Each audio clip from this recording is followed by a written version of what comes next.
الحمدللہ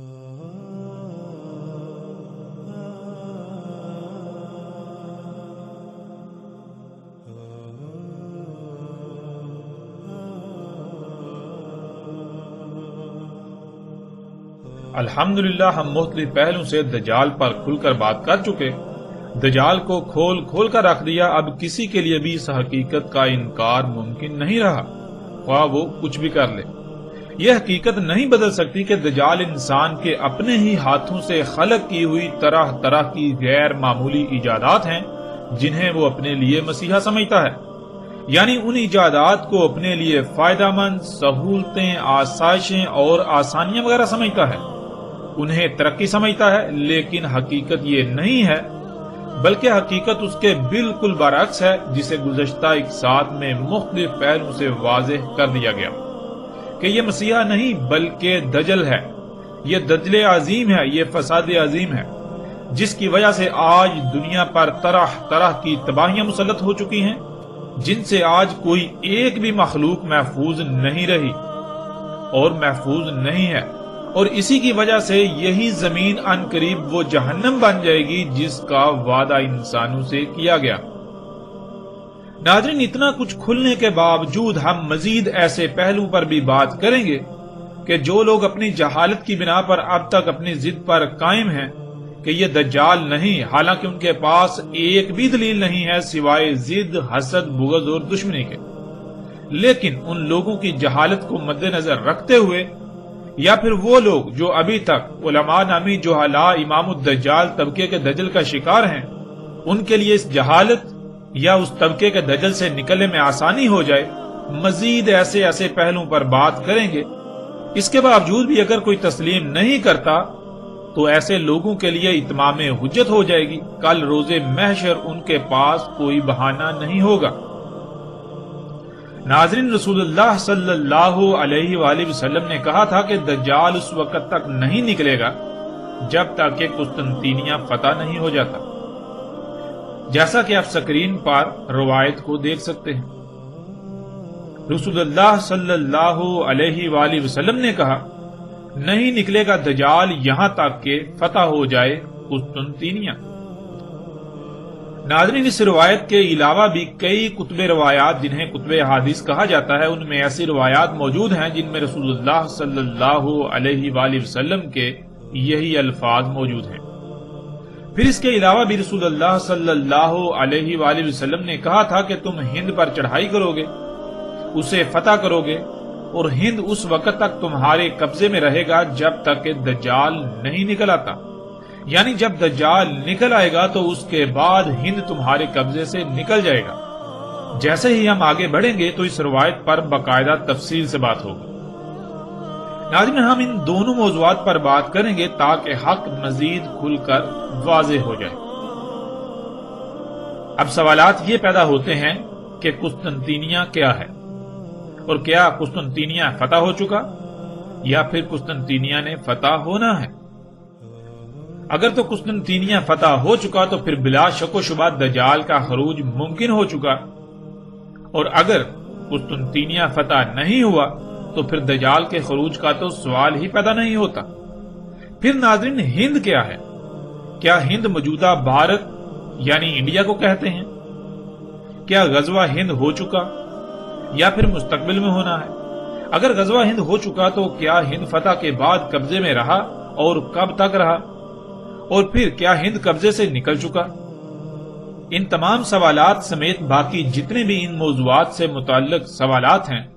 ان سب کے جوابات ہم تفصیل کے ساتھ جانیں گے۔ ان تمام سوالات کے جوابات جاننے کے لیے پہلے ہم بات کرتے ہیں ہند کے موضوع پر۔ غزوہ ہند کے متعلق جو روایات ملتی ہیں، ان تمام روایات کو سامنے رکھتے ہوئے ان کی روشنی میں ہم اس موضوع پر تفصیل سے بات کرتے ہیں۔ سکرین پر اس وقت آپ روایت دیکھ رہے ہیں۔ ابو ہریرہ رضی اللہ تعالیٰ عنہ نے کہا کہ کہا رسول اللہ صلی اللہ علیہ وآلہ وسلم نے، اور یاد کیا ہند کو، پس کہا تمہاری فوج ہند پر چڑھائی کرے گی، اللہ ان پر کھول دے گا، یعنی ہند فتح ہو جائے گا، حتیٰ کہ وہ فوج آئے گی ان کے یعنی ہند کے بادشاہوں کے ساتھ زنجیروں میں جکڑے ہوئے لائے گی، اللہ ان کے ذنوب غفر کر دے گا، پس وہاں سے نکلنے کے وقت وہاں سے نکلیں گے تو شام میں ابن مریم کو پائیں گے۔ کہا ابو ہریرہ رضی اللہ تعالیٰ عنہ نے، اگر میں نے اس غزوہ کو پا لیا تو میں اپنا سب کچھ بیچ دوں گا اور اس غزوہ میں شامل ہو جاؤں گا۔ پس جب اللہ نے ہم پر کھول دیا، یعنی ہمیں فتح دے دی، اور میں واپس پلٹا تو پس میں آزاد ابو ہریرہ ہوں گا۔ آگے بڑھوں گا شام، پس پاؤں گا شام میں عیسیٰ ابن مریم علیہ السلام کو، پس مجھے حرص ہے کہ انہیں خبر دوں کہ میں آپ صلی اللہ علیہ وآلہ وسلم کا ساتھی تھا، اے اللہ کے رسول صلی اللہ علیہ وآلہ وسلم۔ پس رسول اللہ صلی اللہ علیہ وآلہ وسلم مسکرائے اور ہنسے، پھر کہا بہت دور بہت دور، یعنی اے ابو ہریرہ آپ اس غزوے کو ہی نہیں پا سکیں گے، اور عیسیٰ ابن مریم علیہ السلام سے ملاقات تو بہت دور کی بات ہے۔ ناظرین، اس سے پہلے کہ ہم روایت پر بات کریں، ایک بات کا جان لینا بہت ضروری ہے، جو ایک ایسا جھوٹ ہے جو نہ صرف اس موضوع سے تعلق رکھتا ہے بلکہ وہ اتنا عام کیا گیا کہ اس جھوٹ نے اس موضوع کی ساری حقیقت کو چھپا کر رکھ دیا۔ وہ لفظ ہے غزوہ، جس کے معنی یہ بیان کیے جاتے ہیں کہ غزوہ اس جنگ کو کہتے ہیں جس میں رسول اللہ صلی اللہ علیہ وآلہ وسلم نے بذات خود بنفس نفیس شرکت کی ہو، یا پھر جس کی کمانڈ خود رسول اللہ صلی اللہ علیہ وآلہ وسلم نے کی ہو۔ لیکن حقیقت یہ ہے کہ یہ ایک ایسا بہت بڑا جھوٹ ہے جس کا حقیقت کے ساتھ دور دور تک کوئی تعلق نہیں، اس کا حقیقت کے ساتھ رائی برابر بھی تعلق نہیں۔ ناظرین، عربی کا لفظ غزوہ مجموعی طور پر 3 الفاظ کا مجموعہ ہے، جنہیں آپ سکرین پر دیکھ سکتے ہیں۔ ان میں پہلا لفظ ہے غزا، دوسرا لفظ ہے زو، اور تیسرا لفظ جو کہ ایک حرف پر مشتمل ہے جو کہ ساکت تے ہے۔ غزا کے معنی ہے آغاز کرنا، پہل کرنا، شروع یا ابتدا کرنا، اور زو کے معنی چڑھنا، چڑھائی کرنا وغیرہ، اور اس مقام کی طرف اشارہ کرتا ہے جس کے بارے میں بات کی جا رہی ہوتی ہے۔ اگر جس کے بارے میں بات کی جا رہی ہو اس کا نام آگے موجود ہو تو نہیں بلکہ تے کا استعمال ہوگا، تے استعمال کیا جائے گا، کیونکہ عربی میں تے براہ راست اس شے یا عوامل کے لیے استعمال ہوتی ہے جن کا ذکر کرنا مقصود ہو۔ اگر نام یا براہ راست اس شے کا ذکر نہ ہو تو محض اس کی طرف اشارہ کرنے کے لیے تے کی بجائے ساکت تے یعنی کا استعمال ہوگا۔ اب ناظرین، ان تینوں الفاظ کو جوڑ کر ایک لفظ بنایا جائے تو یہ بنے گا لفظ غزوہ، جس کے معنی ہے کسی پر چڑھائی کی ابتدا کرنا، چڑھائی کا آغاز کرنا، چڑھائی میں پہل کرنا۔ اور ناظرین، پھر ایک اور بات بھی یاد رکھیں کہ یہ لفظ تو عربی کا لفظ ہے جو محمد رسول اللہ صلی اللہ علیہ وآلہ وسلم کی بعثت سے قبل بھی استعمال ہوتا تھا، نہ کہ یہ لفظ محمد رسول اللہ صلی اللہ علیہ وآلہ وسلم کی بعثت کے بعد وجود میں آیا۔ جب یہ لفظ عربی کا ہے اور محمد علیہ السلام کی بعثت سے قبل بھی استعمال ہوتا تھا تو پھر ان لوگوں سے سوال ہے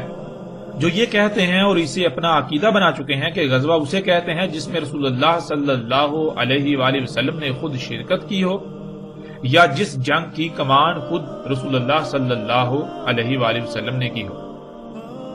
اگر یہی معنی ہے تو رسول اللہ صلی اللہ علیہ وآلہ وسلم کی بعثت سے قبل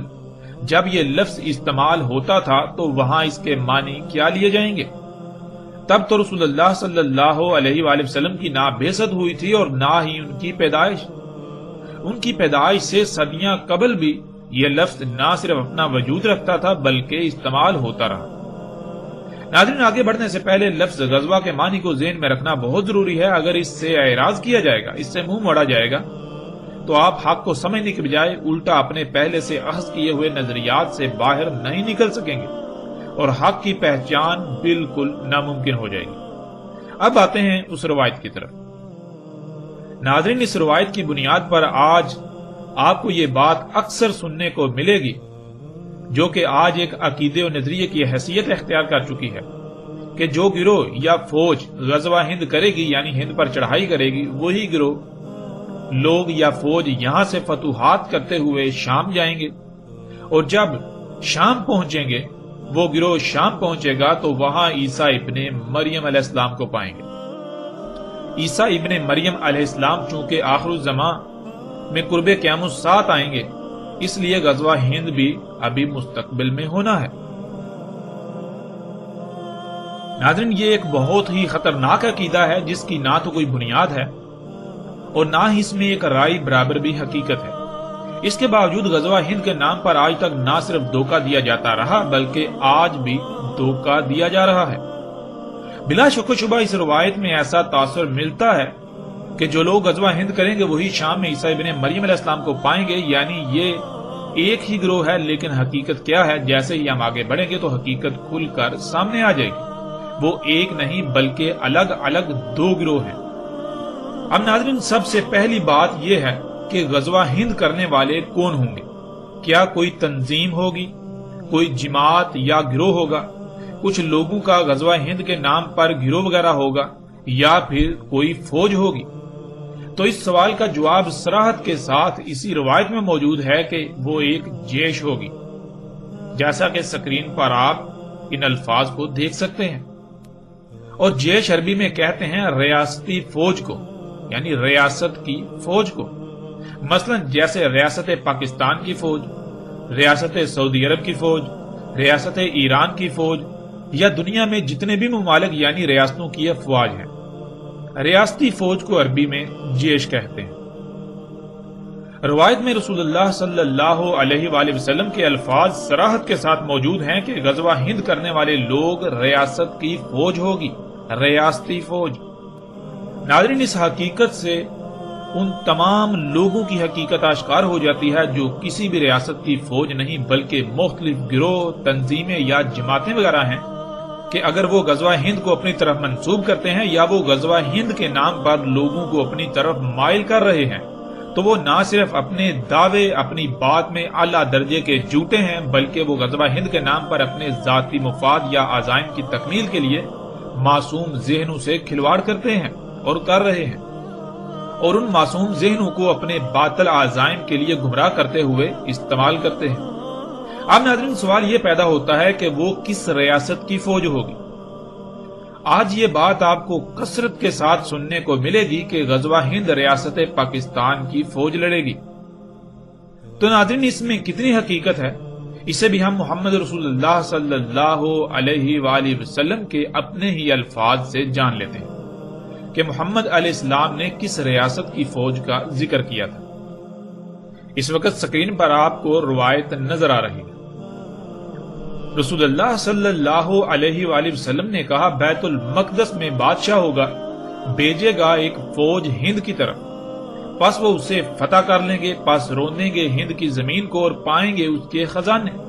پس وہ بادشاہ ان خزانوں کو بیت المقدس کی زیبائش پر استعمال کرے گا، اور اس فوج کے آگے ہوں گے ہند کے بادشاہ بیڑیوں میں جکڑے ہوئے، اور وہ فتح کر لیں گے جو درمیان ہے مشرق و مغرب کے،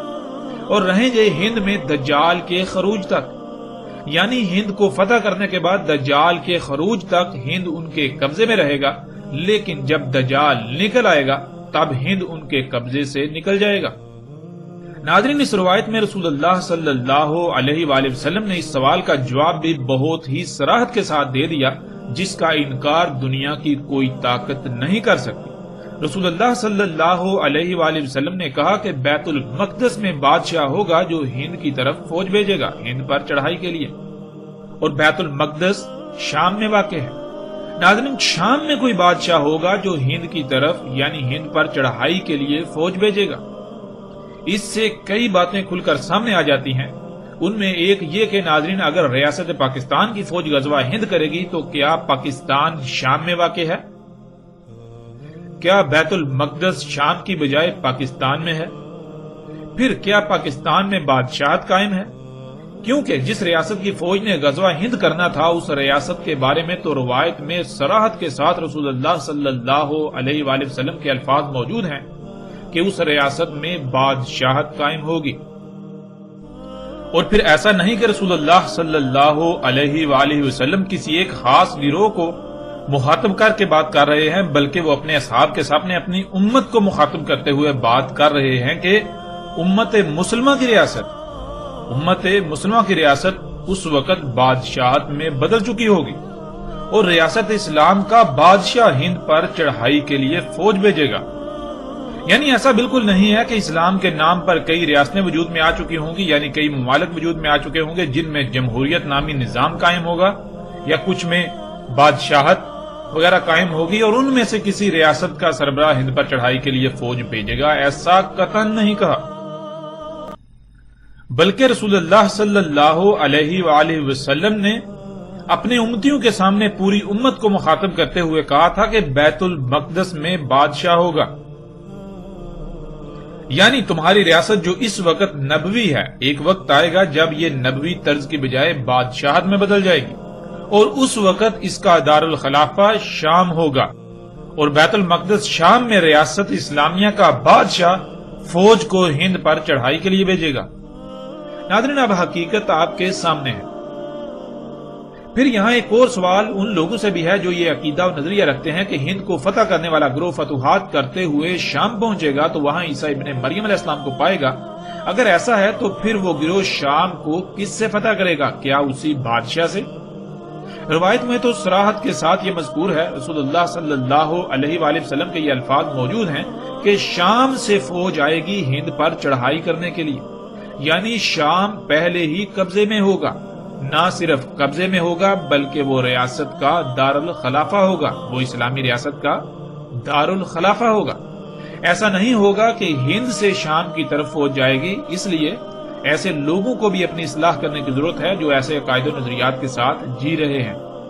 کہ وہ ایک ہی گروہ ہوگا جو پہلے ہند فتح کرے گا، پھر فتوحات کرتے ہوئے شام پہنچے گا تو وہاں عیسیٰ ابن مریم علیہ السلام کو پائے گا۔ ایسا قطعاً نہیں ہونے والا، نہ ہوگا اور نہ ہی ہونے والا ہے۔ ناظرین، پیچھے یہ بات ہو چکی کہ ایسا نظریہ پیچھے بیان کردہ روایت کو نہ سمجھنے کی وجہ سے وجود میں آیا، لیکن اس کی حقیقت کیا ہے؟ اب ہم آتے ہیں اس کی طرف کہ کیا وہ ایک ہی گروہ ہوگا جو ہند کو فتح کرے گا اور وہی گروہ فتوحات کرتے ہوئے شام پہنچے گا تو وہاں پر عیسیٰ ابن مریم علیہ السلام کو پائے گا؟ کیونکہ اگر ایک ہی گروہ ہوگا تو بلا شک و شبہ غزوہ ہند مستقبل میں ہوگا،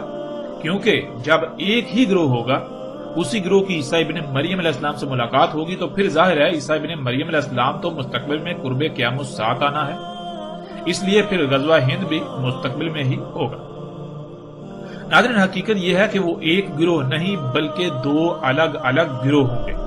اور ایسا کیوں سمجھ لیا گیا کہ وہ ایک ہی گروہ ہوگا؟ اس کی حقیقت پر بھی بات کرتے ہیں، جیسا کہ آپ سکرین پر روایت کو دیکھ سکتے ہیں۔ ابو ہریرہ رضی اللہ تعالیٰ عنہ نے کہا کہ کہا رسول اللہ صلی اللہ علیہ وآلہ وسلم نے اور یاد کیا ہند کو، پس کہا تمہاری فوج ہند پر چڑھائی کرے گی،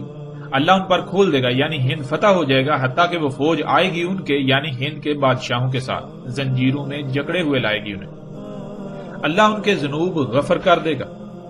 پس وہاں سے نکلنے کے وقت وہاں سے نکلیں گے تو شام میں ابن مریم کو پائیں گے۔ کہا ابو ہریرہ رضی اللہ تعالیٰ عنہ نے اگر میں نے اس غزوہ کو پا لیا تو میں اپنا سب کچھ بیچ دوں گا اور اس غزوہ میں شامل ہو جاؤں گا، پس جب اللہ نے ہم پر کھول دیا یعنی ہمیں فتح دے دی اور میں واپس پلٹا تو پس میں آزاد ابو ہریرہ ہوں گا، آگے بڑھوں گا شام، پس پاؤں گا شام میں عیسیٰ ابن مریم علیہ السلام کو، پس مجھے حس ہے کہ انہیں خبر دوں کہ میں آپ صلی اللہ علیہ وآلہ وسلم کا ساتھی تھا، اے اللہ کے رسول صلی اللہ علیہ وآلہ وسلم، یعنی اے عیسیٰ ابن مریم علیہ السلام۔ پس رسول اللہ صلی اللہ علیہ وآلہ وسلم مسکرائے اور ہنسے، پھر کہا بہت دور بہت دور، یعنی اے ابو ہریرہ آپ اس غزوے کو نہیں پا سکیں گے اور عیسیٰ ابن مریم علیہ السلام سے ملاقات تو بہت دور کی بات ہے۔ ناظرین، اب اس روایت سے بظاہر ایسا لگتا ہے کہ وہ ایک ہی گروہ ہوگا، اسی وجہ سے ابو ہریرہ رضی اللہ تعالیٰ عنہ بھی اس غلط فہمی کا شکار ہو گئے تھے۔ اسی غلط فہمی کا شکار ہوتے ہوئے انہوں نے بھی یہی سمجھا کہ وہ ایک ہی گروہ ہوگا جو ہند پر چڑھائی کرے گا اور وہی گروہ شام میں عیسیٰ ابن مریم کو پائے گا۔ لیکن جب ابو ہریرہ رضی اللہ تعالیٰ عنہ نے اپنی خواہش کا اظہار کیا رسول اللہ صلی اللہ علیہ وآلہ وسلم کے سامنے تو رسول اللہ صلی اللہ علیہ وآلہ وسلم نے کیا جواب دیا، اس سے حقیقت بالکل کھل کر واضح ہو جاتی ہے۔ ابو ہریرہ رضی اللہ تعالیٰ عنہ کے الفاظ کو دیکھیے اور پھر رسول اللہ صلی اللہ علیہ وآلہ وسلم کے جواب۔ کہا ابو ہریرہ رضی اللہ تعالیٰ عنہ نے اگر میں نے اس غزوہ کو پا لیا تو میں اپنا سب کچھ بیچ دوں گا اور اس غزوہ میں شامل ہو جاؤں گا، پس جب اللہ نے ہم پر کھول دیا یعنی ہمیں فتح دے دی اور میں واپس پلٹا تو پس میں آزاد ابو ہریرہ ہوں گا، آگے بڑھوں گا شام، پس پاؤں گا شام میں عیسیٰ ابن مریم علیہ السلام کو، پس مجھے حرص ہے کہ انہیں خبر دوں کہ میں آپ یعنی محمد علیہ السلام کا ساتھی تھا، اے اللہ کے رسول عیسیٰ ابن مریم علیہ السلام۔ پس رسول اللہ صلی اللہ علیہ وآلہ وسلم مسکرائے اور کہا بہت دور بہت دور، یعنی جب رسول اللہ صلی اللہ علیہ وآلہ وسلم نے ہند کو یاد کرتے ہوئے غزوہ ہند یعنی ہند پر چڑھائی کرنے کا ذکر کیا اور آگے عیسیٰ ابن مریم علیہ السلام کا بھی ذکر کیا تو ابو ہریرہ رضی اللہ تعالیٰ عنہ غلط فہمی کا شکار ہو گئے اور وہ یہ سمجھ بیٹھے کہ ایک ہی گروہ ہوگا جو ہند پر چڑھائی کرے گا اور وہی گروہ جب شام پہنچے گا تو وہاں عیسیٰ ابن مریم علیہ السلام کو پالے گا۔ اور پھر جب ابو ہریرہ رضی اللہ تعالی عنہ نے رسول اللہ صلی اللہ علیہ وآلہ وسلم کے سامنے اپنی اس خواہش کا اظہار کیا کہ ان کی خواہش ہے کہ وہ اس غزوہ کو پالیں، اس میں اگر وہ بچ جائیں زندہ بچ جائیں اور پھر جب شام پہنچے تو وہاں وہ عیسیٰ علیہ السلام سے ملاقات کریں، ان کو پالیں۔ تو رسول اللہ صلی اللہ علیہ وآلہ وسلم کو اس بات کا علم ہو گیا، یہ علم ہو گیا کہ ابو ہریرہ رضی اللہ تعالی عنہ غلط فہمی کا شکار ہو گئے ہیں اور وہ یہ سمجھ رہے ہیں کہ وہ ایک ہی گروہ ہوگا۔ تو اس وقت رسول اللہ صلی اللہ علیہ وآلہ وسلم نے ان کی یہ غلط فہمی دور کرنے کے لیے اپنی اس بات کی مزید وضاحت کر دی کہ وہ ایک نہیں بلکہ دو مختلف گروہ ہوں گے، اور وہ ایک ہی وقت نہیں بلکہ مختلف اوقات میں وہ گروہ ہوں گے، جیسا کہ آپ سکرین پر روایت کو دیکھ رہے ہیں۔ رسول اللہ صلی اللہ علیہ وآلہ وسلم نے کہا میری امت سے دو گروہوں کو اللہ نے آگ سے آزاد کر دیا، ایک جسے آگ سے آزاد کیا وہ ہند پر چڑھائی کرے گا، اور دوسرا گروہ وہ جو ہوگا عیسیٰ ابن مریم علیہ السلام کے ساتھ۔ ناظرین، جب ابو ہریرہ رضی اللہ تعالی عنہ پر یہ بات واضح ہو گئی کہ وہ ایک نہیں دو الگ الگ گروہ ہوں گے تو اس کے بعد ابو ہریرہ رضی اللہ تعالیٰ عنہ کے ایسے الفاظ نہیں ملتے کہ جس سے یہ بات ثابت ہو کہ اس کے بعد بھی ابو ہریرہ رضی اللہ تعالیٰ عنہ نے اپنی اسی خواہش کا ذکر کیا ہو، اسی خواہش کا اظہار کیا ہو۔ ابو ہریرہ رضی اللہ تعالیٰ عنہ نے صرف رسول اللہ صلی اللہ علیہ وآلہ وسلم کے سامنے اس وقت اپنی اس خواہش کا اظہار کیا جب رسول اللہ صلی اللہ علیہ وآلہ وسلم نے ہند کا ذکر کرتے ہوئے، ہند کو یاد کرتے ہوئے غزوہ ہند کا ذکر کیا اور ابن مریم سے شام میں ملاقات والی بات کی، اور رسول اللہ صلی اللہ علیہ وآلہ وسلم کو اسی وقت ادراک ہو گیا کہ ابو ہریرہ رضی اللہ تعالیٰ عنہ یہ سمجھ رہے ہیں کہ وہ ایک ہی گروہ ہوگا جو غزوہ ہند میں شریک ہوگا اور اس کے بعد شام میں ابن مریم سے ملے گا۔ اسی وجہ سے رسول اللہ صلی اللہ علیہ وآلہ وسلم نے اس کی وضاحت کر دی کہ وہ ایک گروہ نہیں بلکہ وہ دو الگ الگ گروہ ہوں گے، جیسا کہ پیچھے بیان کردہ روایت میں آپ دیکھ چکے ہیں۔ اور اس کے بعد ابو ہریرہ رضی اللہ تعالیٰ عنہ کے جو بھی الفاظ ملتے ہیں ان میں یہی ملتا ہے کہ ابو ہریرہ رضی اللہ تعالیٰ عنہ نے اس کے بعد کبھی بھی ابن مریم علیہ السلام سے ملاقات کی خواہش کا اظہار نہیں کیا، بلکہ وہ صرف غزوہ ہند میں شمولیت کی خواہش کا شدت سے اظہار کیا کرتے تھے، جس سے یہ بھی ثابت ہو جاتا ہے کہ ابو ہریرہ رضی اللہ تعالیٰ عنہ کو یقین تھا اور علم تھا کہ غزوہ ہند اتنا قریب ہے کہ ہو سکتا ہے وہ اتنی زندگی پا لیں کہ اس میں شریک ہو سکیں۔ اور جب غور کریں تو یہ بات ثابت بھی ہو جاتی ہے کہ ابو ہریرہ رضی اللہ تعالیٰ عنہ اپنی خواہش کا جو اظہار کرتے تھے وہ حقیقت میں اسی لیے کرتے تھے کہ غزوہ ہند بہت قریب تھا اور ان کو لگتا تھا کہ ہو سکتا ہے وہ تب تک حیات ہوں اور اسے پا لیں۔ جیسا کہ ابو ہریرہ رضی اللہ تعالیٰ عنہ کی وفات 77 سال کی عمر میں سن 57 ہجری میں ہوئی اور غزوہ ہند ابو ہریرہ رضی اللہ تعالیٰ عنہ کی وفات کے صرف 33 سال بعد 90 ہجری میں ہوا، یعنی اگر ابو ہریرہ رضی اللہ تعالیٰ عنہ مزید 33 سال زندہ رہتے تو وہ غزوہ ہند کو پا لیتے۔ یہی وہ وجہ تھی جس وجہ سے ابو ہریرہ رضی اللہ تعالیٰ عنہ اپنی اس خواہش کا اظہار کیا کرتے تھے، کیونکہ انہیں اس بات کا علم تھا کہ غزوہ ہند قریب ترین ہونے والے واقعات میں سے ایک ہے۔ ناظرین، اب سوال یہ پیدا ہوتا ہے کہ ابو ہریرہ رضی اللہ تعالیٰ عنہ کو کیسے اس بات کا علم تھا کہ غزوہ ہند قریب ترین ہونے والے واقعات میں سے ایک ہے، کہ ہو سکتا ہے کہ وہ اسے پا لیں؟ تو اس کا جواب بھی بالکل واضح ہے۔ جیسا کہ سکرین پر آپ روایت کو دیکھ رہے ہیں۔ ابو ہریرہ رضی اللہ تعالی عنہ نے کہا ہم سے وعدہ لیا یا وعدہ کیا رسول اللہ صلی اللہ علیہ وآلہ وسلم نے غزوہ ہند یعنی ہند پر چڑھائی کرنے کا، بس اگر میں نے اسے پا لیا خرچ کروں گا اس میں اپنی جان اور اپنے مال کو،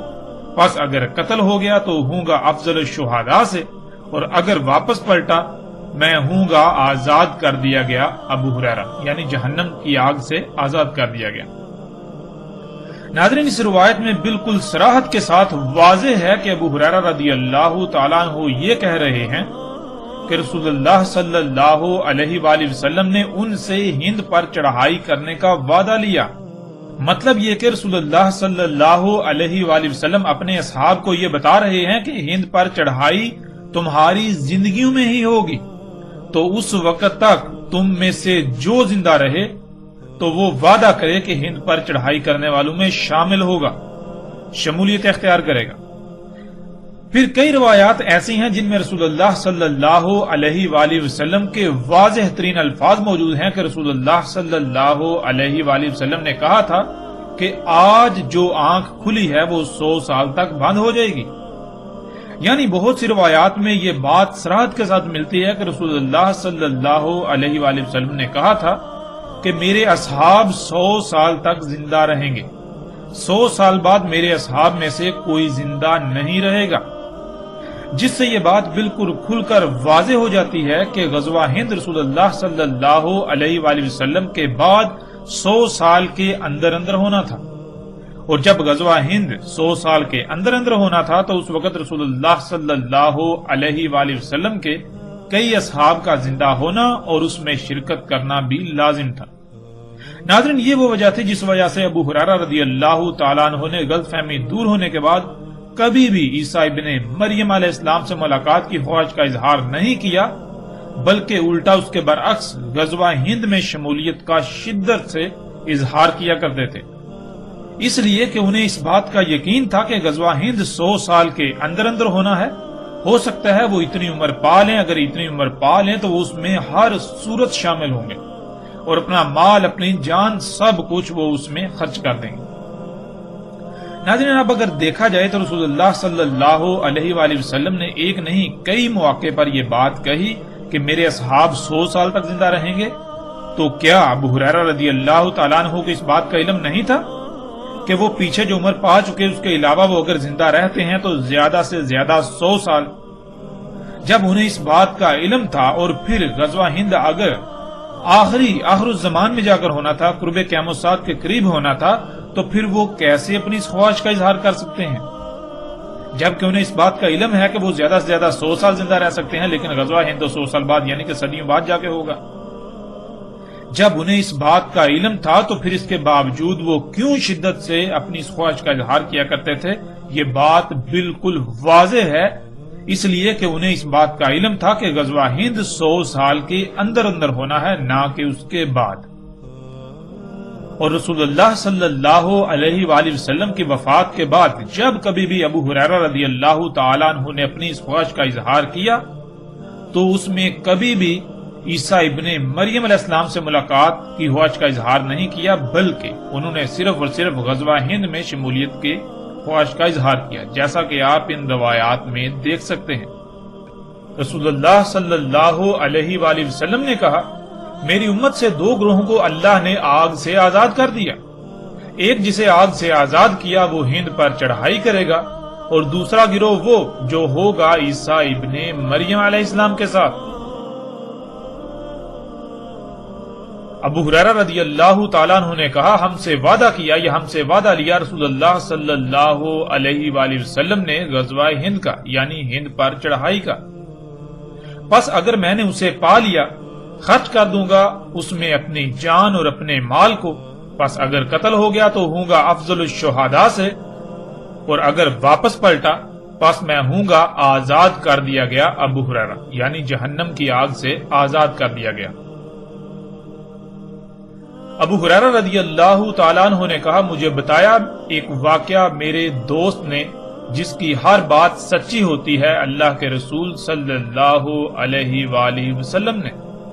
کہ انہوں نے کہا ہوگا اس امت میں بیس کیا جائے گا سندھ اور ہند کی طرف، یعنی لشکر کو فوج کو بھیجا جائے گا سندھ اور ہند کی طرف، پس اگر میں نے اسے پا لیا پس میں شہید ہو گیا، پس وہی ہوا یعنی جو رسول اللہ صلی اللہ علیہ وسلم نے کہا افضل الشہداء سے، اور اگر میں واپس پلٹا پس میں یہ الفاظ ذکر کروں گا اور میں آزاد ابو ہریرہ، تحقیق مجھے آزاد کر دیا گیا آگ سے، یعنی جہنم کی آگ سے۔ ناظرین اب فیصلہ آپ خود کر سکتے ہیں کہ آیا وہ ایک ہی گروہ ہوگا یا پھر وہ دو الگ الگ گروہ ہوں گے۔ یہ فیصلہ آپ کے اختیار میں، حقیقت ہر لحاظ سے آپ پر کھل کر واضح ہو چکی، یہ بات کھل کر ہر لحاظ سے واضح ہو چکی کہ وہ ایک نہیں بلکہ دو الگ الگ گروہ ہوں گے اور دو مختلف اوقات میں۔ ان میں سے ایک ریاست کی فوج ہوگی اور دوسرا وہ گروہ ہوگا، وہ لوگ ہوں گے جو عیسیٰ ابن مریم علیہ السلام کو پہچان کر ان کا ساتھ دیں گے، ان کے ساتھی ہوں گے۔ جب اس بات کی وضاحت ہو گئی تو ابو ہریرہ رضی اللہ تعالیٰ عنہ پر بھی یہ حقیقت واضح ہو گئی۔ اسی وجہ سے اس کے بعد ابو ہریرہ رضی اللہ تعالیٰ عنہ نے عیسیٰ علیہ السلام سے ملاقات کی خواہش کا اظہار نہیں کیا، بلکہ وہ صرف غزوہ ہند میں شرکت کی خواہش کا شدت سے اظہار کیا کرتے تھے، جیسا کہ آپ ان روایات میں دیکھ چکے ہیں، جس سے یہ بات بالکل صراحت کے ساتھ واضح ہو جاتی ہے کہ غزوہ ہند بہت ہی قریب ہونے والے مارکوں میں سے ایک تھا، یعنی ابو ہریرہ رضی اللہ تعالیٰ عنہ کو یہ یقین تھا کہ غزوہ ہند 100 سال کے اندر اندر ہونا ہے۔ اگر وہ اس وقت تک زندہ رہے، انہوں نے اس غزوے کو پا لیا تو وہ اس میں شرکت کریں گے، اپنا سارا مال اس میں خرچ کر دیں گے، اپنی جان تک اس میں خرچ کر دیں گے، لیکن وہ اسے نہ پا سکے کیونکہ وہ اس سے پہلے ہی وفات پا گئے۔ اب ناظرین جیسے رسول اللہ صلی اللہ علیہ وآلہ وسلم نے کہا تھا بالکل ویسا ہی ہوا۔ رسول اللہ صلی اللہ علیہ وآلہ وسلم نے کہا تھا کہ خلافت علی منہاج النبوہ یعنی نبوت کی طرز پر خلافت رہے گی، یعنی جو نائبیت ہے وہ رہے گی 30 سال۔ مطلب یہ کہ جو ریاست میں قائم کر کے جا رہا ہوں یہ ہے نبوی ریاست، اور میرے بعد یہ ریاست نبوی طرز پر رہے گی 30 سال، اس کے بعد خلافت بادشاہت میں بدل جائے گی، یعنی جیسا نظام ریاست رسول اللہ صلی اللہ علیہ وآلہ وسلم وضع کر کے گئے تھے ویسا صرف 30 سال تک چلے گا، اس کے بعد اس کے برعکس بادشاہت قائم ہو جائے گی۔ خلافت علی منہاج النبوہ میں ریاست کے سربراہ کے لیے مشاورت کا حکم ہے کہ خلیفہ مومنوں کی مشاورت سے آنا چاہیے، یعنی جو ریاست کا سربراہ ہے وہ مومنوں کی مشاورت سے آنا چاہیے، اور اس کے برعکس بادشاہت کہتے ہیں نسل در نسل اقتدار کے منتقل ہونے کو، اور بالکل یہی ہوا۔ 30 سال تک خلافت علی منہاج النبوہ رہی اور اس کے بعد معاویہ بن سفیان نے اس سے بادشاہت میں بدل دیا۔ یوں خلافت بنو امیہ کے خاندان میں بادشاہت کی صورت اختیار کر گئی۔ معاویہ بن سفیان نے اپنی آخری ایام میں اپنے بیٹے یزید بن معاویہ کو اقتدار منتقل کر دیا، یزید بن معاویہ کے بعد اس کے بیٹے، اور اسی طرح یہ بادشاہت چلتی رہی۔ اسی دوران نہ صرف ریاست اسلامیہ کا دارالخلافہ شام تھا بلکہ ایک ایسا بادشاہ آیا جس کا نام عبد الملک بن مروان تھا۔ شام میں موجود بادشاہ عبد الملک بن مروان نے ریاستی فوج کو سندھ اور ہند پر چڑھائی کے لیے بھیجا، اور حیران کن طور پر اس وقت سندھ اور ہند میں بھی بادشاہتیں قائم تھیں۔ اس فوج نے نہ صرف سندھ اور ہند کو فتح کیا بلکہ اس کے بادشاہوں کو، اس کے امراء کو بیڑیوں میں جکڑ کر شام میں موجود بادشاہ کے سامنے پیش کیا، یعنی بالکل ویسا ہی ہوا، وہی ہوا جس کا ذکر محمد رسول اللہ صلی اللہ علیہ وآلہ وسلم نے کیا تھا،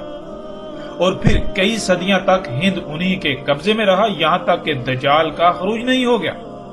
ناظرین آپ یہ جان کر چونک جائیں گے کہ جسے آج آپ صنعتی انقلاب کا نام دیتے ہیں، جسے صنعتی انقلاب کا نام دیا جاتا ہے، صنعتی انقلاب جو کہ دجال ہے، ہم پیچھے ہر لحاظ سے، ہر پہلو سے واضح کر چکے گزشتہ ایک ساتھ میں۔ اس کی ابتدا برطانیہ سے ہوئی۔ دجال کے خروج کے بعد برطانیہ ہی وہ واحد ملک تھا جس نے ہند کو مسلمانوں سے ان کے ہند پر کئی صدیوں کے قبضے کے بعد چھین لیا، یوں ہند مسلمانوں کے قبضے سے نکل گیا۔ اب ناظرین، جب رسول اللہ صلی اللہ علیہ وآلہ وسلم نے بالکل صراحت کے ساتھ یہ کہا تھا کہ ہند اس وقت تک تمہارے قبضے میں رہے گا جب تک کہ دجال نہیں نکل آتا، جب دجال نکل آئے گا تو ہند تمہارے قبضے سے نکل جائے گا، تو پھر یہ کیسے ہو سکتا ہے کہ ہند کو قبضے سے نکلے ہوئے بھی صدی سے زائد کا عرصہ گزر چکا، یہاں تک کہ اب تو ہند کا وجود تک بھی مٹ چکا اور دجال ابھی تک نکلا ہی نہیں؟ یہ کیسے ہو سکتا ہے؟ کیا نعوذ باللہ محمد اللہ کے رسول جھوٹے تھے؟ کیا انہوں نے جھوٹ کہا تھا؟ کیا انہوں نے جھوٹ کہا تھا کہ ان کی بات پوری نہ ہوئی؟ کیونکہ جب ہند کو قبضے سے نکلے ہوئے بھی ایک صدی سے زائد کا عرصہ گزر چکا تو پھر دجال کیوں نہ نکلا؟ رسول اللہ صلی اللہ علیہ وآلہ وسلم کے الفاظ کے مطابق تو دجال ہند کے قبضے سے نکلنے سے پہلے نکلنا تھا، دجال کا خروج ہند قبضے سے نکلنے سے پہلے ہونا تھا۔ ہند قبضے سے نکلے صدی سے زائد عرصہ گزر چکا، لیکن سب کے سب خود کو مومن و مسلم کہلوانے والے آج بھی دجال کے انتظار میں ہیں۔ آخر ایسا کیوں؟ پھر ناظرین، یہاں قادیانی لوگوں کو بھی غور و فکر کی ضرورت ہے کہ عیسیٰ ابن مریم علیہ السلام نے دجال کے خاتمے کے وقت آنا تھا، نہ کہ دجال کے اوائل میں، یعنی عیسیٰ ابن مریم علیہ السلام کی موجودگی میں دجال کا خاتمہ ہونا تھا، نہ کہ عیسیٰ ابن مریم علیہ السلام کے گزر جانے کے بعد بھی دجال دنیا میں دندناتا پھرتا۔ عیسیٰ ابن مریم علیہ السلام کے بعد صرف 7 کا قیام ہونا تھا، یعنی دنیا میں ایک عظیم زلزلے سے تمام انسانوں کا خاتمہ، یا پھر عیسیٰ ابن مریم علیہ السلام چونکہ اللہ کے رسول ہوں گے، اور قرآن میں اللہ سبحانہ تعالیٰ بالکل واضح کہتے ہیں کہ اللہ سبحانہ تعالیٰ اس وقت تک کسی قوم کو عذاب نہیں دیتا، اللہ تعالیٰ اس وقت تک عذاب نہیں لاتا جب تک کہ رسول بھیج کر حجت نہ پوری کرنا، اور رسول کی موجودگی میں عذاب آتا ہے، رسول اور اس کے ساتھیوں کو اس عذاب سے بچا لیا جاتا ہے، جیسے کہ آپ کے سامنے قرآن میں بہت ساری مثالیں موجود ہیں۔ مثلا آپ نوح علیہ السلام کو دیکھ سکتے ہیں، آپ صالح علیہ السلام کو دیکھ سکتے ہیں، آپ ابراہیم علیہ السلام کو دیکھ سکتے ہیں، آپ لوط علیہ السلام کو دیکھ سکتے ہیں، آپ موسیٰ علیہ السلام کو دیکھ سکتے ہیں، آپ عیسیٰ علیہ السلام کو دیکھ سکتے ہیں۔ اس طرح آپ کو ہر رسول کی زندگی میں بالکل واضح یہ چیز ملے گی۔ تو پھر غلام احمد قادیانی کیسے عیسیٰ ابن مریم یا مثل عیسیٰ ابن مریم ہو سکتا ہے؟ یہ ممکن ہی نہیں کہ غلام قادیانی عیسیٰ ابن مریم یا مثل عیسیٰ ابن مریم تھا۔ حقیقت کیا ہے؟ اللہ کے فضل سے جیسے جیسے ہم آگے بڑھیں گے تو حقیقت ہر لحاظ سے کھل کر سامنے آ جائے گی، لیکن یہاں یہ جان لیں کہ غلام احمد قادیانی نہ عیسیٰ ابن مریم تھا، نہ مثل عیسیٰ، اور نہ ہی مہدی وغیرہ تھا، اور نہ ہی دنیا کی کوئی طاقت اسے عیسیٰ، مثل عیسیٰ یا مہدی ثابت کر سکتی ہے۔ قادیانی لوگوں کو غور و فکر کی دعوت دی جاتی ہے، غور و فکر کیجئے، اللہ کے فضل سے عن قریب وہ حقائق بھی آپ کے سامنے آئیں گے کہ کوئی قادیانی بھی اس بات کا انکار نہیں کر سکے گا۔ اور ناظرین، پھر تاریخ گواہ ہے جتنے بھی رسول آئے ان کی زندگی میں انہیں تکذیب و تضلیل کا نشانہ بنایا گیا، اور انہی کی زندگی میں انہیں اللہ نے سچا ثابت کر دکھایا۔ جیسے اللہ نے ہر شے سے اسی کا جوڑا خلق کیا، جس طرح انسانوں کے نزدیک زمین پر یوم کا جوڑا لیل اور نہار خلق کیا گیا۔ یوم کی ابتدا لیل یعنی اندھیرے سے ہوتی ہے، پھر بالآخر اندھیرے کو روشنی کے سامنے پسپا ہونا پڑتا ہے۔ بالکل اسی طرح ہر رسول کی زندگی میں بھی 2 مرحلے آئے۔ پہلا مرحلہ جو صرف خالص دعوت پر مبنی تھا، جس میں ہر رسول کو جن کی طرف اسے بھیجا گیا یا انہیں بھیجا گیا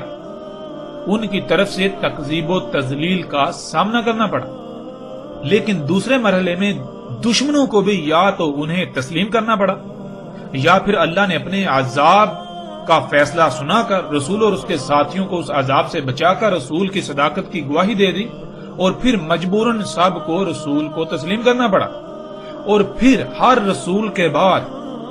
ان کی دعوت لفظ با لفظ سچی ثابت ہوئی، جس وجہ سے بعد والے بھی انہیں تسلیم کرنے پر مجبور ہو گئے کہ واقعتاً فلاں اللہ کا رسول تھا، یعنی اللہ کا ہی بھیجا ہوا تھا۔ اور ہر رسول کے بعد دنیا کی کوئی طاقت اسے غلط ثابت نہیں کر سکی، بلکہ الٹا اس کی تصدیق ہی کی گئی۔ کوئی ایک بھی ایسا رسول نہیں ہے جو واقعتاً اللہ کا رسول تھا لیکن بعد میں کسی نے اسے غلط ثابت کیا ہو، کیونکہ یہ ممکن ہی نہیں۔ اللہ اپنے بندوں کو یعنی اللہ اپنے غلاموں کو رسوا نہیں کرتا۔ اور اسی طرح اگر غلام احمد قادیانی سچا تھا تو کیا اس کے ساتھ بھی وہی کچھ ہوا جو گزشتہ رسولوں کے ساتھ ہو چکا؟ ایسا قطعاً نہیں ہوا۔ جیسے جیسے ہم آگے بڑھیں گے تو ہم اللہ کے فضل سے اللہ کی کتاب سے ایسے ایسے حقائق سامنے لائیں گے کہ دنیا کا کوئی ایک بھی قادیانی ان حقائق کو جھٹلا نہیں سکے گا، ان کا رد نہیں کر سکے گا، خواہ وہ کچھ بھی کر لے، خواہ کچھ بھی ہو جائے۔ اور پھر اگر غلام احمد قادیانی اللہ کا رسول تھا تو پھر اسے بھی کوئی جھوٹا ثابت نہیں کر سکتا، لیکن اگر ایسا ہو جاتا ہے تو غلام احمد قادیانی اللہ کا رسول نہیں بلکہ کذاب ثابت ہوگا، جو کہ وہ تھا۔ اور اللہ کے فضل سے ان قریب حقیقت آپ خود جان لیں گے جسے دنیا کا کوئی ایک بھی قادیانی غلط ثابت نہیں کر سکے گا اور نہ ہی اس حقیقت کا رد کر سکے گا، کیونکہ جس کا رد ہو سکے وہ حق ہی کہاں ہوا؟ حق تو ہوتا ہی وہ ہے جس کا کوئی رد ہی نہ ہو۔ ناظرین، ہم ایک بار پھر ان لوگوں کو مخاطب کرتے ہوئے یہ بات واضح کر رہے ہیں جو یہ کہتے ہیں کہ غزوہ ہند ابھی مستقبل میں ہونا ہے، اور وہ لوگ غزوہ ہند کے دعوے دار ہیں، یا وہ جو یہ دعوے کرتے ہیں کہ غزوہ ہند پاکستانی فوج لڑے گی۔ یہ نہ صرف بہت بڑا جھوٹ ہے بلکہ یہ ایک ایسا دھوکہ ہے جو کہ دجل عظیم ہے،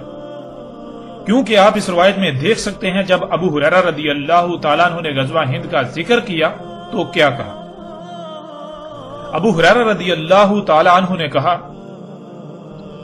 مجھے بتایا ایک واقعہ میرے دوست نے جس کی ہر بات سچی ہوتی ہے، اللہ کے رسول صلی اللہ علیہ وآلہ وسلم نے۔ انہوں نے کہا، ہوگا اس امت میں، یعنی غزوہ ہند اس امت میں ہوگا، بیس کیا جائے گا سندھ اور ہند کی طرف، یعنی سندھ اور ہند کی طرف لشکر بھیجا جائے گا، فوج بھیجی جائے گی۔ پس اگر میں نے پا لیا اسے، پس میں شہید ہو گیا، پس وہی ہوا، یعنی جو رسول اللہ صلی اللہ علیہ وآلہ وسلم نے کہا تھا کہ میں افضل الشہداء میں سے ہوں گا۔ اور اگر میں واپس پلٹا پس میں یہ الفاظ ذکر کروں گا، اور میں آزاد ابو ہریرہ، تحقیق مجھے آزاد کر دیا گیا آگ سے۔ ناظرین، پہلی بات تو یہ کہ غزوہ ہند ریاستی فوج نے کرنا تھا، اور جب غزوہ ہند ہونا تھا تو اس وقت ایک ہی اسلامی ریاست نے ہونا تھا۔ اس ریاست کا دارالخلافہ شام ہونا تھا، اور اس وقت اسلامی ریاست میں بادشاہت ہونا تھی۔ بیت المقدس شام میں موجود ریاست اسلامیہ کے سربراہ یعنی بادشاہ نے ریاستی فوج کو سندھ اور ہند پر چڑھائی کے لیے بھیجنا تھا۔ پھر اس وقت سندھ اور ہند میں بھی بادشاہتیں ہونا تھی۔ سندھ اور ہند کے بادشاہوں کو اس فوج نے بیڑیوں میں جکڑ کر بیت المقدس شام میں بادشاہ کے سامنے پیش کرنا تھا۔ اور سب سے بڑی بات یہ، اس غزوہ کا محمد رسول اللہ صلی اللہ علیہ وآلہ وسلم کے بعد 100 سال کے اندر اندر ہونا تھا۔ بالکل 100% یہ ماضی میں ہو چکا، جیسے رسول اللہ صلی اللہ علیہ وآلہ وسلم نے کہا، بالکل عین اسی طرح ہوا، عین اسی طرح یہ ہو چکا۔ ناظرین، جو لوگ غزوہ ہند پاکستان سے کروانے کے دعوے دار ہیں وہ جان بوجھ کر یہ باتیں چھپا دیتے ہیں کہ غزوہ ہند کرنے والی فوج نے ہند پر چڑھائی کرنے سے پہلے سندھ پر چڑھائی کرنا تھی۔ اس فوج نے سندھ اور ہند کے باہر عرب سے آنا تھا، اور پاکستان تو بذات خود ماضی کے سندھ اور ہند کے علاقوں پر مشتمل ریاست ہے۔ آج تک یہ عام عوام کو اتنے عظیم دھوکے میں مبتلا کر کے اپنے ذاتی مفاد اور اپنے خود ذاتہ عزائم پورے کرنے کی غرض سے محمد رسول اللہ صلی اللہ علیہ وآلہ وسلم کی ذات پر جھوٹ باندھتے رہے، بہتان عظیم باندھتے رہے، لیکن انہیں بالکل بھی شرم نہ آئی، انہیں بالکل بھی احساس نہ ہوا کہ یہ کتنا بڑا جرم کر رہے ہیں۔ محمد رسول اللہ صلی اللہ علیہ وآلہ وسلم نے اپنی طرف جھوٹ منسوب کرنے والوں کو سخت ترین عذاب کی بشارت سنائی تھی، لیکن ان لوگوں کو اس کی پرواہ کیوں کر ہوگی؟ کیونکہ ان کی حقیقت تو آپ پر پہلے ہی گزشتہ ایک ساتھ میں بالکل واضح ہو چکی، کھل چکی کہ یہ لوگ امام الدجال ہیں، وہ لوگ جنہوں نے آج تک دجال پر پردہ ڈالے رکھا۔ یہ لوگ دجال کے لیے ڈھال بنے رہے اور دجال کو انسانوں کے لیے مسیحا بنا کر پیش کرتے رہے۔ اور پھر ناظرین، ان تمام کے تمام لوگوں کو بھی سوچنا چاہیے اس سے پہلے کہ دیر ہو جائے، وقت ہاتھ سے نکل جائے، جو غزوہ ہند کے نام پر مختلف دھوکہ بازوں کے چنگل میں پھنسے ہوئے ہیں، جو ان کے دجل کا شکار ہو کر ان کے مذموم مقاصد کو پروان چڑھانے میں اعلیٰ کار بن رہے ہیں، جان لو ہر لحاظ سے حق تم پر واضح ہو چکا۔ آج تم حق سے اعراض تو کر سکتے ہو، لیکن کل کو تمہارے پاس کوئی عذر نہ ہوگا۔ آج وقت ہے، فیصلہ تمہارے اپنے ہاتھ میں ہے۔ اپنی آنکھیں کھولو اس سے پہلے کہ وہ وقت آ جائے جب سوائے پچھتاوے کے کچھ نہ رہے۔ اور پھر یہ بھی جان لیں کہ رسول اللہ صلی اللہ علیہ وآلہ وسلم نے جس وقت کہا تھا، اس وقت ہند مشرکین کے قبضے میں تھا، اور اس وقت ہند اپنا وجود رکھتا تھا۔ اب جب کہ رسول اللہ صلی اللہ علیہ وسلم یہ کہہ رہے ہیں کہ تم ہند پر چڑھائی کرو گے، تو پھر یہ ذہن میں رکھیں کہ جب بھی ہند پر چڑھائی ہوگی، یعنی کہ جب پہلی بار جب ہند پر یعنی کہ جب ریاست اسلام کی طرف سے ہند پر چڑھائی ہوگی تو اس کا ذکر کیا جا رہا ہے۔ ہرگز ایسا نہیں کہا رسول اللہ صلی اللہ علیہ وسلم نے کہ تم ہند پر چڑھائی کرو گے، اس کے بعد ہند فتح کر لو گے، پھر تم ہند میں رہو گے اس وقت تک جب تک ہند تمہارے قبضے سے نکل نہیں جاتا۔ پھر جب ہند تمہارے قبضے سے نکلے گا پھر وہ مختلف ٹکڑوں میں تقسیم ہو جائے گا، یعنی ممالک میں تقسیم ہو جائے گا۔ تو ہند جو ہے وہ سری لنکا، بنگلہ دیش، نیپال، انڈیا اور پاکستان، ان ممالک کی صورت میں تقسیم ہو جائے گا۔ تو اس وقت تم جو ہے ان میں سے جو انڈیا نامی خطہ ہے اس پر چڑھائی کرو گے، ایسا قطعاً کہیں بھی رسول اللہ صلی اللہ علیہ وآلہ وسلم نے نہیں کہا۔ آج ہند کا وجود ہی نہیں، آج ہند کا وجود ہی نہیں ہے۔ دنیا کا نقشہ اٹھا کر دیکھیں تو دنیا کے نقشے سے آپ کو ہند نہیں ملے گا، آپ کو پاکستان ملے گا، آپ کو انڈیا ملے گا، آپ کو نیپال ملے گا، آپ کو سری لنکا ملے گا، آپ کو بنگال ملے گا، بنگلہ دیش ملے گا۔ تو ناظرین، آج پہلی بات تو یہ کہ ہند کا وجود ہی ختم ہو چکا۔ رسول اللہ صلی اللہ علیہ وآلہ وسلم نے ہند پر چڑھائی کا کہا تھا، نہ کہ بنگلہ دیش یا انڈیا یا نیپال یا سری لنکا کا کہا۔ ہند کا آج وجود ختم ہو چکا، جو کچھ ہونا تھا وہ ماضی میں ہو چکا۔ آج وہ لوگ جو غزوہ ہند کے نام پر معصوم ذہنوں سے کھلواڑ کر رہے ہیں، وہ اپنے دعوے میں، اپنی بات میں انتہائی اعلیٰ درجے کے جھوٹے ہیں، کذاب ہیں، ان کے دھوکے میں مت آئیے۔ حقیقت ہم نے ہر لحاظ سے آپ کے سامنے رکھ دی۔ اس کے باوجود بھی اگر آپ شخصیات سے متاثر ہیں، انہیں اپنا الہ بنانا چاہتے ہیں، آپ مختلف گروہوں سے متاثر ہیں، آپ اپنی ہی خواہشات کی اتباع کرنا چاہتے ہیں، تو پھر آپ کے لیے رستہ کھلا ہے، آپ جو جی میں آئے کریں، جو جی چاہے کریں۔ لیکن یہ جان لیں، حق آپ کے سامنے کھل چکا۔ کل کو آپ کے لیے کوئی ایک بھی بہانہ یہ نہیں ہوگا کہ آپ کو فلاں نے گمراہ کر دیا، آپ فلاں کے جانسے میں آ گئے۔ آپ کے پاس کوئی ایک بھی بہانہ نہیں رہے گا۔